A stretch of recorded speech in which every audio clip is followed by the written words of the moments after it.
Welcome to Playfly Playmakers. I'm Craig Sloan, CEO of Playfly Sports, and please meet Christy Hedgpeth, otherwise known, obviously, as it says on the screen, as Hedge. Hedge, welcome. Thank you. Thank you. Very nice to spend time with you today. Yeah, great outfit, by the way. Good choice of color. Thing. Yeah, we look good. So, Hedge, I'm going to ask right out of the gate. So, obviously, our name is Playmakers here today. Back in the day, were you a playmaker? Were you a spot-up shooter? Like, how would you describe your game? Playmaker. You got to make the big plays when it counts, Craig. You know that. So, got out in my lane. Did you finish or did you set other people up? Oh, I was known as a finisher.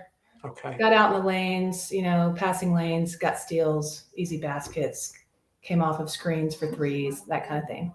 Got it. Well, I opened it up. In fairness, I give you a lot of grief about this, but go ahead and give your playing resume a little bit. So back in the day, that way back in the day, early 90s, I was fortunate enough to get recruited by Stanford. It was a great fit for me. Went out there.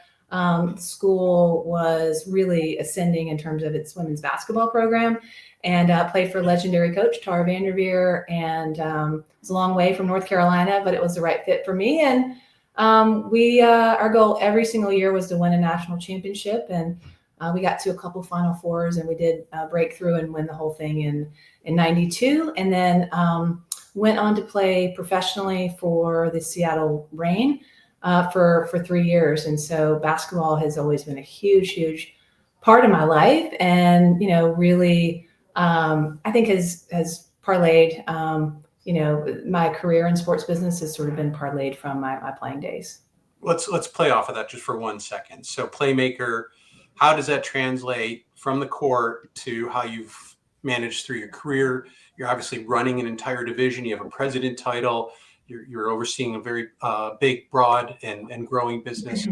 How does playmaking play out in the real world? Well, I've always believed, Craig, that athletics, sports is an incredible training ground for future leaders.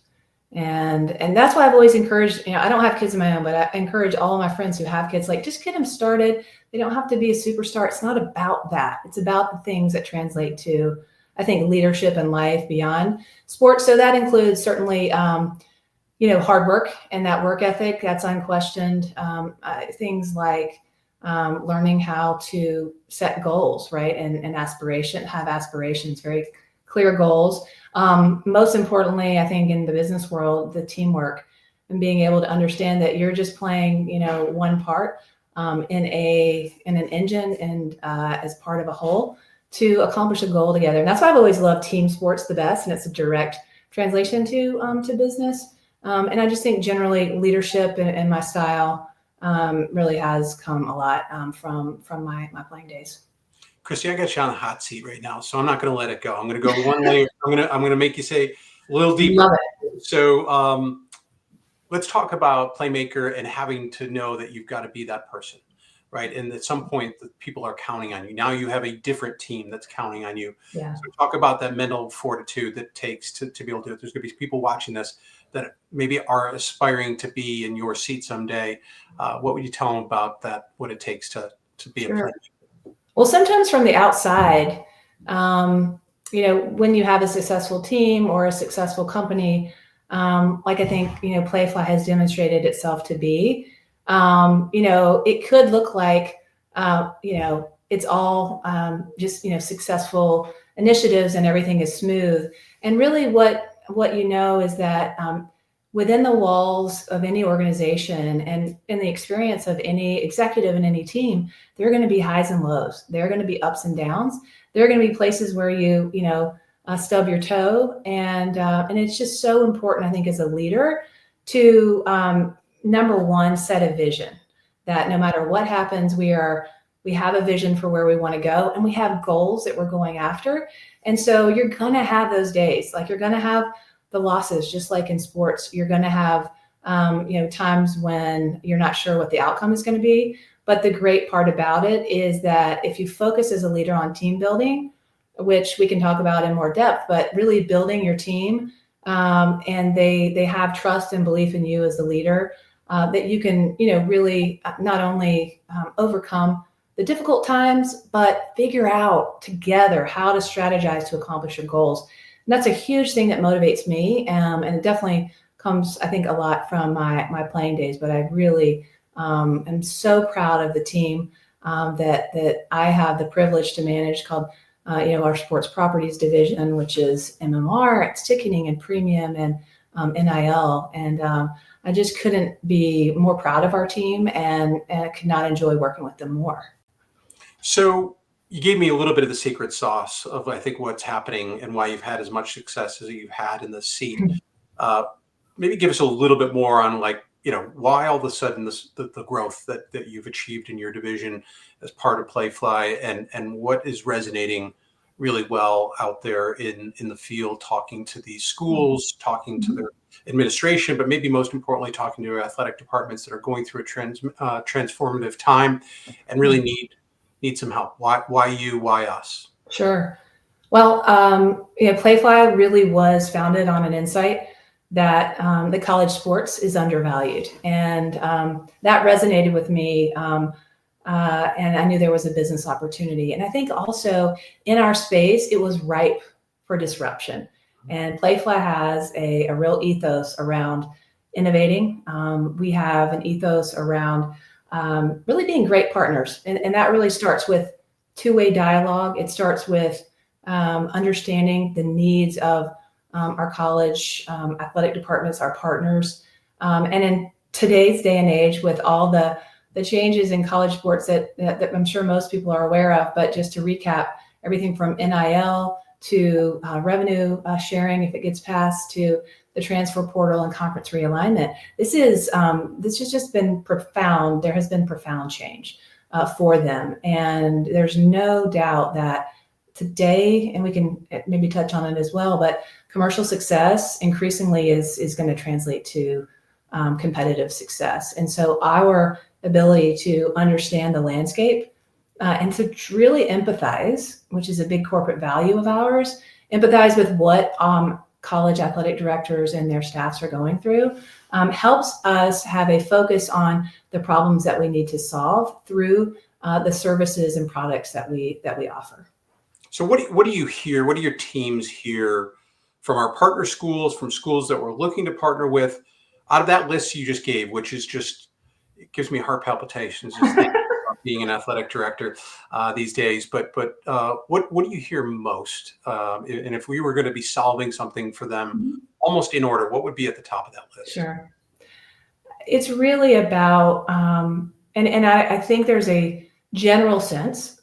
For some schools, it's more general. For some schools, it's becoming more specific, that they need to unlock their full revenue potential.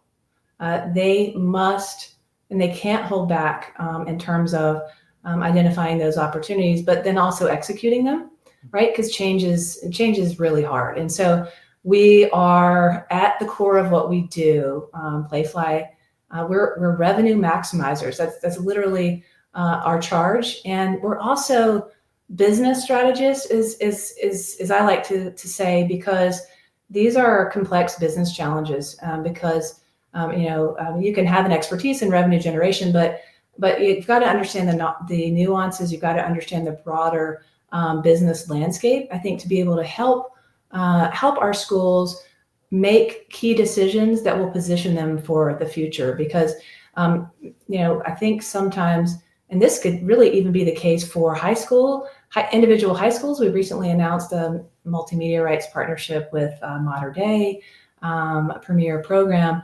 It's the case for college programs as well. They need to think like media companies, because they are actually they're a business entity. They're a sports entity that has underlying value. And that comes from the fact that they have fans, and that brands want to monetize those fans. And there are other revenue streams as well. But that has enterprise value, and it is a tangible thing that we see, as I said at the beginning, that college sports is undervalued. It's really about the journey to develop a strategy and align your business operations in a way that starts to approach that full potential. Yeah, and if so, let's play it out. You've now solved some of those issues with the things you just talked about, and your ability and your team's ability to come up with new innovations and ways to create meaningful revenue impact on their business. Where are they applying it first? If I'm an athletic director and I'm hearing that I'm getting more opportunity for revenue coming in through their friends at Playfly, what are they going to NIL? Are they putting it into renovating their facilities that oftentimes need it? Like, where is it going? Sure. It does depend on the school, but I would say first and foremost, some of maybe the viewers of this have heard about new assets that the NCAA has approved. For example, field logos, things like jersey patches still are not approved. But as we like to say, as you know, on Playfly, chunky growth, assets that can really, that can be marquee assets that from a sponsorship side, from a multimedia rights side, that schools can monetize to really, really drive growth. So it's without question, that's a big piece of it. Also on the MMR side, you have to think about emerging categories.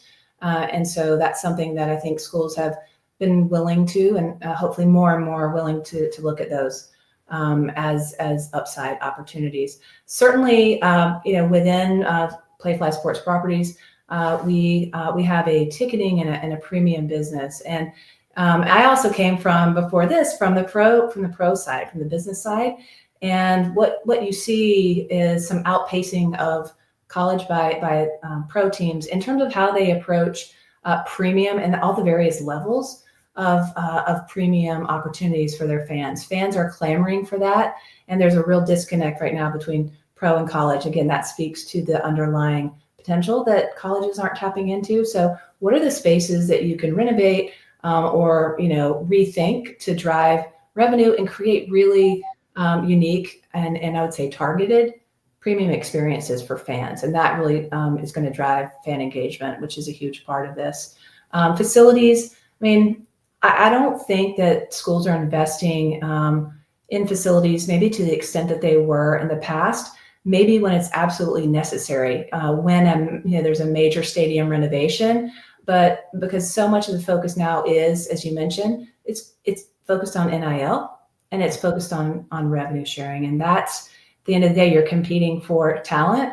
They're competing to bring in the best student athletes. And obviously it's very competitive. And so if revenue sharing is passed with the House settlement in a few weeks, schools will be able to pay, over $20 million to student athletes. So that's got to come from somewhere. And then over and above that, if a school hits that cap, in additional NIL deals, name, image, and likeness deals will not count towards the cap, and not all schools will reach the cap. But without question, one of the first things an athletic director will ask me is, how can you help us with NIL? Yeah, makes sense. I know. Let's sort of not shift gears necessarily, but let's talk about it. Maybe we'll go back to the empathy word. So you were a student athlete, and the amount of commitment of time when you were on campus, I'm sure, has only increased to today's student athlete, and the expectations on year-round working out, doing all those different things. The idea that they can make money and be able to support themselves, because not all of them are going to have enough wherewithal to be able to do that on their own, be able to make additional income. I'm assuming it's gone out the window as this, increased expectation on winning and training and all the things that sort of come around that. So NIL comes in. Now, what, from your perspective, like, how would you look at it from that seat of empathy of what our obligation is and maybe what the school's obligation is to find that supplemental income for the student athlete? And then what are the best ways that we think, or you think in particular, that NIL is going to get activated? Like, how do we make something sustainable so the student athlete can be concentrating on their schoolwork, concentrating on the field or the court or the ice, whatever it might be, and then yet still be able to have enough wherewithal to be able to buy a soda or a pizza or whatever the case is. We probably don't do that at the training table, wouldn't allow them to do that. Go ahead. Right.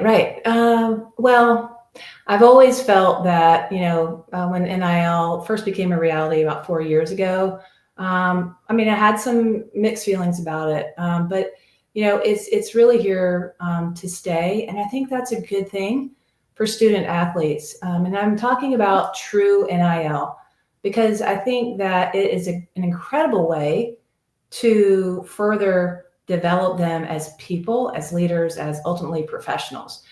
When I was in college, I wasn't really worried about that. I mean, I didn't have a lot of real world experience. And so one of the very cool things that I think most educators, whether it be, coaches or athletic directors, administrators, I think that most people see that is, upside as part of all of this. So you can, again, you've got to focus on your academics, as you pointed out. You've got to focus obviously on athletics.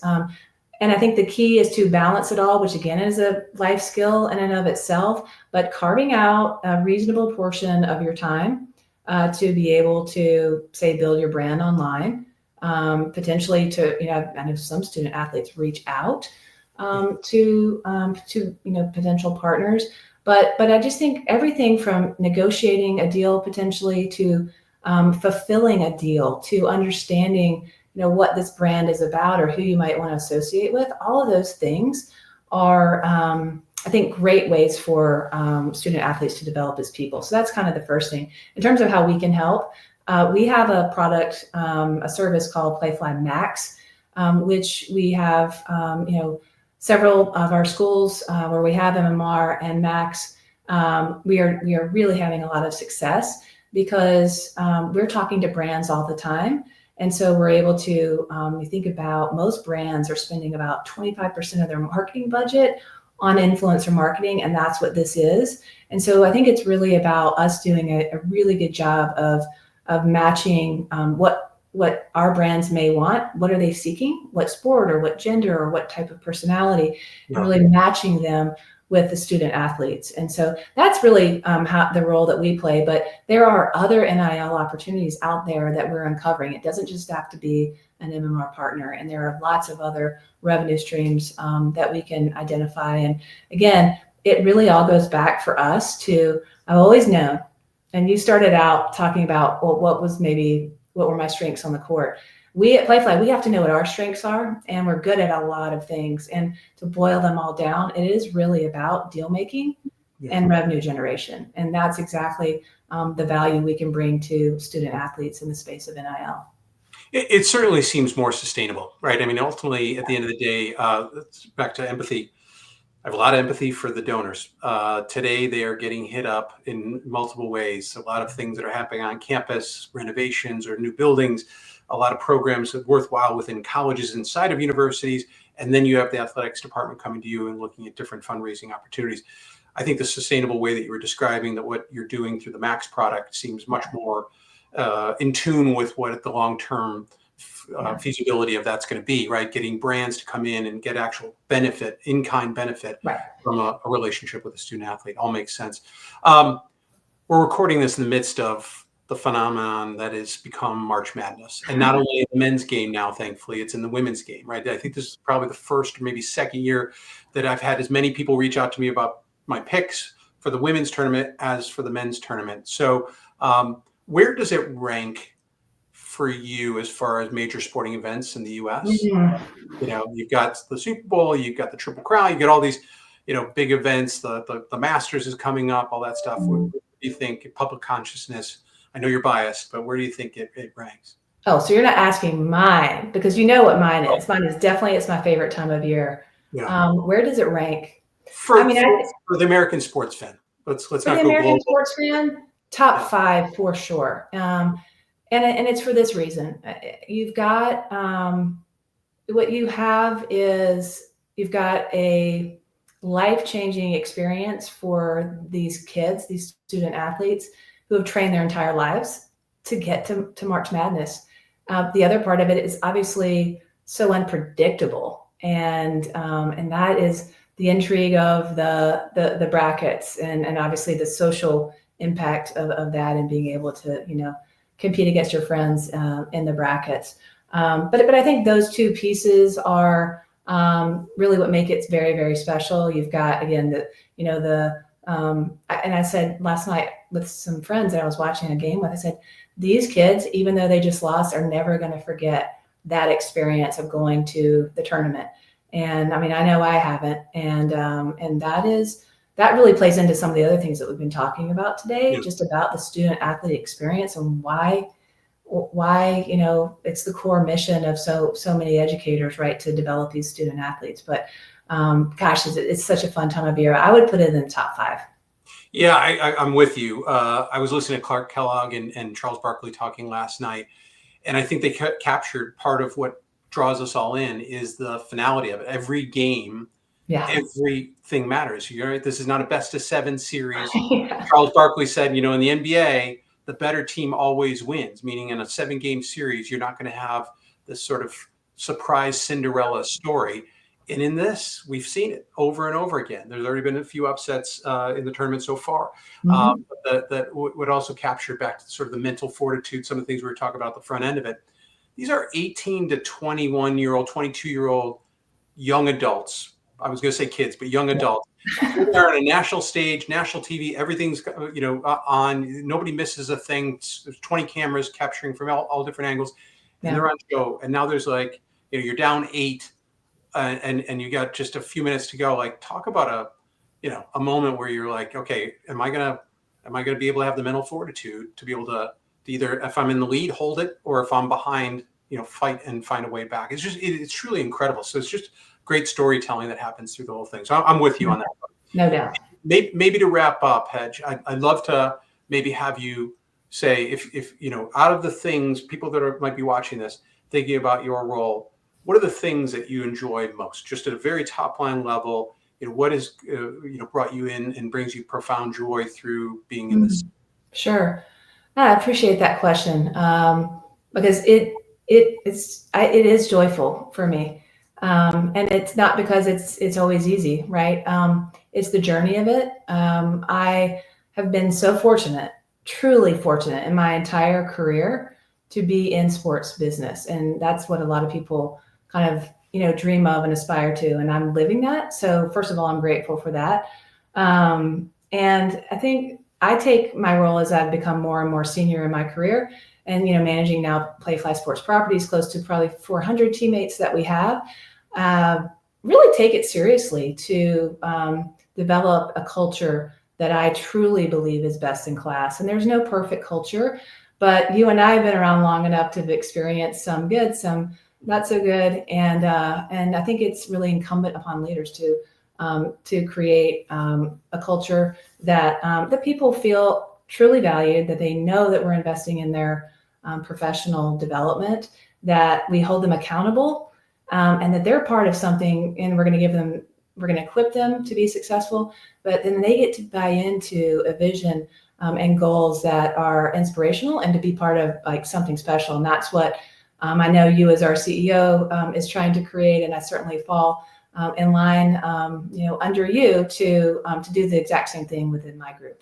Yeah, for me, on that same sort of thought process, just being on campus, it just is a joyful thing. I don't know. I feel different. I feel happier being on a field or around a field and watching some of the best athletes in the world compete against each other. It's a pretty special thing that we get to do. That's a great point. I mean, even it's funny, again, I had a conversation last night, friends asking me about my role, and what's so great is there's something about the energy of a campus. You've got so many young people with their lives in front of them and so much potential, and then you get into an athletic environment, like with football or basketball, and you have a band playing.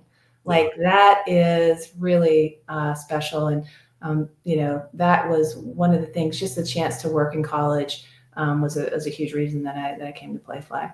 That's great. Love it. All right. Well, thank you for spending some time with me today. Folks, this is Christy Hedgpeth, the president of Playfly Sports Properties. Used to be a multimedia rights business, as she described today.